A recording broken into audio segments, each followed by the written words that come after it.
Começando o Mais Geek, e hoje de uma forma eletrizante, porque nós vamos falar de Thor, o personagem aí no universo cinematográfico da Marvel, e é claro também bater um papinho sobre o novo filme Thor, Amor e Trovão. Elétrico, Cleiton, hoje. Tomou um choque. Queria Tomou um choquinho. Filme novo do Thor estreou em julho aí nos cinemas do Brasil. Tá sendo uma boa bilheteria, mas ao mesmo tempo a gente precisa lembrar aí que ele tá dividindo a opinião dos fãs. Tem gente que tá saindo do filme adorando, tipo, mais um bom trabalho aí do Taika Waititi. Tem gente falando que não é bem tudo isso, enfim, a gente tem essa crítica rolando. Hoje a gente fala um pouquinho desse filme, mas também um pouquinho da trajetória do Chris Hemsworth como Thor e o Thor dentro da MCU também, que é um personagem um pouquinho diferente dos quadrinhos, né, Interview? Eu sou da parte, ainda tô dividido. Tô tentando me Tá dividido? Cola ele com o print aí, sei lá, cara. Bota você começou chocado, eu tô dividido, pô. Por que não? que nós estamos eletrizantes. Tomou um choque. Tá eletrizante. Tomou um choque do não. trovão. Chocado. Mas quer saber de uma coisa que é eletrizante e que às vezes deixa as pessoas chocadas? Nosso site, geekhere.com.br. Acessa lá que tem várias notícias sobre Thor, sobre animes novos, animes da temporada, tokusatsu, games, cinema, séries, Olha críticas e muito mais. Muito bom. Olha, é legal de começar então, já assim, do quando começou o universo cinematográfico da Marvel. Quando tudo era mato. Quando tudo era mato, a gente teve a Marvel não conseguindo usar os personagens que até então era o que bombava mais nos quadrinhos na época. Sim. Né? Que era Homem-Aranha, X-Men, Hulk e tudo. Eles tinham alguns heróis que, vamos chamar de heróis Bs aí por enquanto, porque eles Segundo panteão. porque eles não estavam tão na mídia, não estavam ganhando tipo joguinho, não estavam ganhando desenho, essas coisas. Que era o Homem de Ferro, Capitão América e o Thor. Os caras tiveram que trabalhar com isso. Trabalharam com o Homem de Ferro, deu muito certo.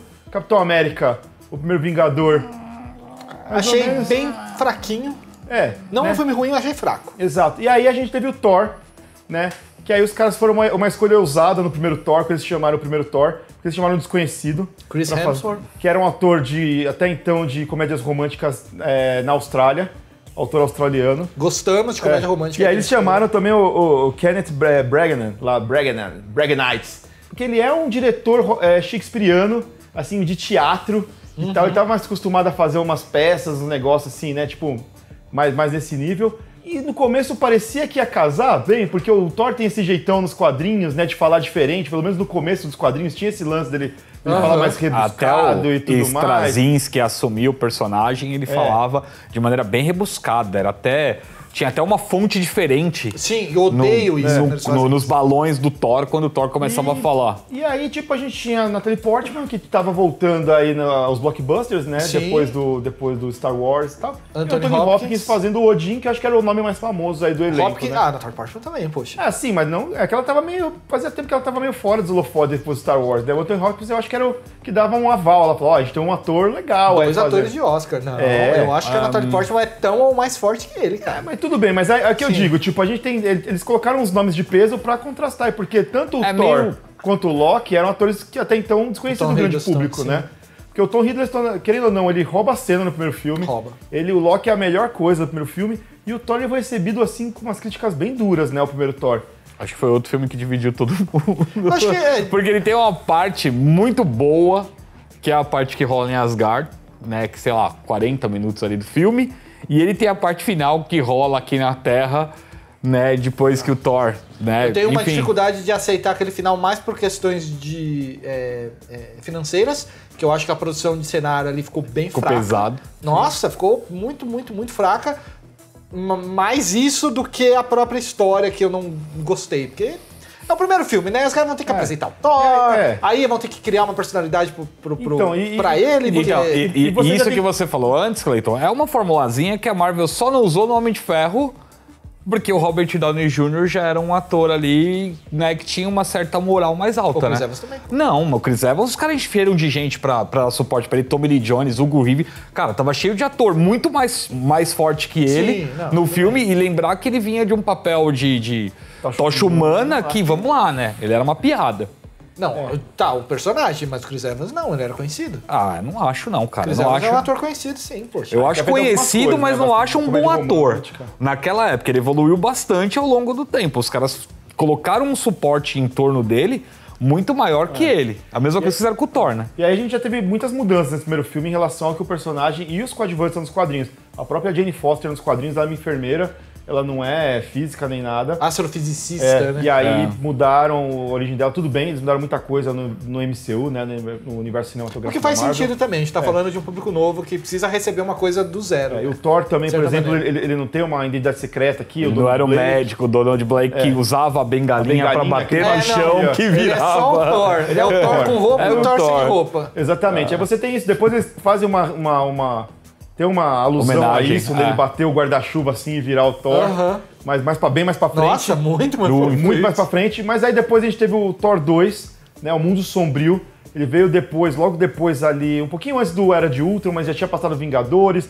E aí você já tinha tido o Loki tendo mais destaque ainda, o Thor aparecendo nos Vingadores. As Joias do Infinito. E nos Vingadores, o Thor ele funcionava melhor que no filme dele, né? Com certeza. Você parar pra pensar. Aí você certeza. fala, bom, mas será que o personagem funciona bem sozinho? Porque com os Vingadores foi tão legal o Thor ali, funcionava bem com o Hulk, com o Capitão América e tal.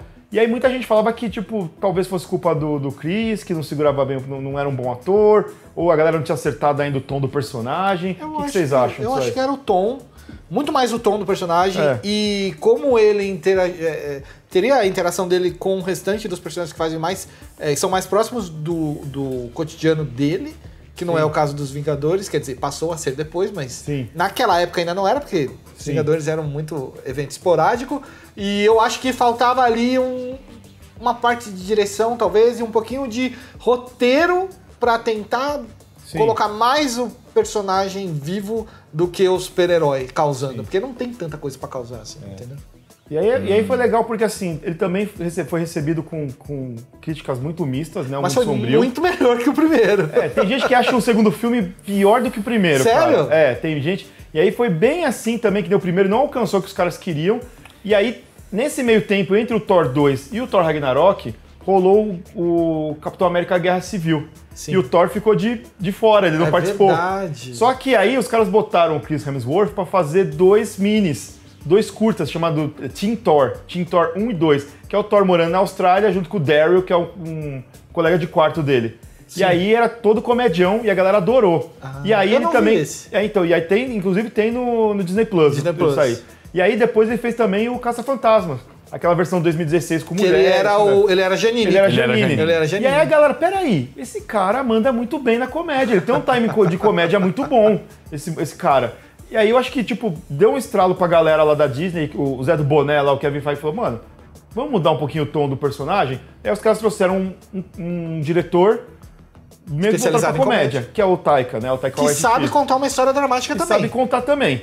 E aí botaram ele pra dirigir o Thor Ragnarok, que teve um tom completamente diferente dos outros filmes do Thor, mudando o personagem também, que tá seguindo até agora, né? Então, tipo, você teve o Thor Ragnarok que ele tinha drama, mas ele tinha também muita coisa de comédia, usando o Planeta Hulk, né? O Anderson vai me corrigir ou não, usando alguma coisa do Planeta Hulk ali, Sakaar, bastante coisa. O Hulk, um pouquinho da fase do Ragnarok lá também. A aparição do Hulk eu achei uma surpresa nesse filme. A aparição do Hulk faz parte do fato da Marvel não poder usar o Hulk em filmes solos. Sim. Então qual foi a sacada do Kevin Feige? A gente vai fazer uma trilogia de filmes do Hulk dentro de filmes de outros personagens. E aí o Planet Hulk é a primeira parte que eles fazem no Thor Ragnarok, né? Mandando o Hulk no final dos Vingadores, da Era de Ultron, o Hulk sai fora, desaparece, ele vai pra Sakaar, que é o planeta onde se passa, né? O planeta Hulk, e aí vira um gladiador, ali ele tem uma série de desenvolvimentos. Infelizmente, as melhores coisas do planeta Hulk foram cortadas disso. Sim. Né? Então, tem uma animação, filme, né? Tem que também não é muito legal. Não é muito legal. É que, na verdade, qual que é a grande sacada? O Planet Hulk, o gladiador rival do Hulk em Sakaar é o surfista prateado. Nossa. Então, e aí a luta... E não podia usar nem na animação, nem no filme. Então, na animação, eles usaram Bill Raio Beta...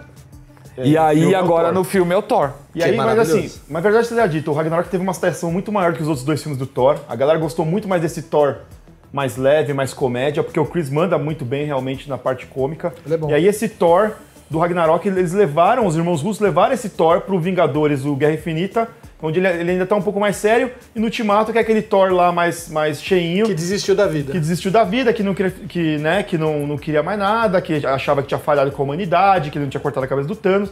Que funcionou muito bem. Eu achei que, cara, sensacional aquele Thor, assim, cara, o jeito que ele tava. Eu também gosto. Eu gosto Thor. dele. Engraçado. Separando, vamos separar bem aqui, né? Se você é fã do Thor, lê os quadrinhos e tudo mais, você não vai gostar desse Thor.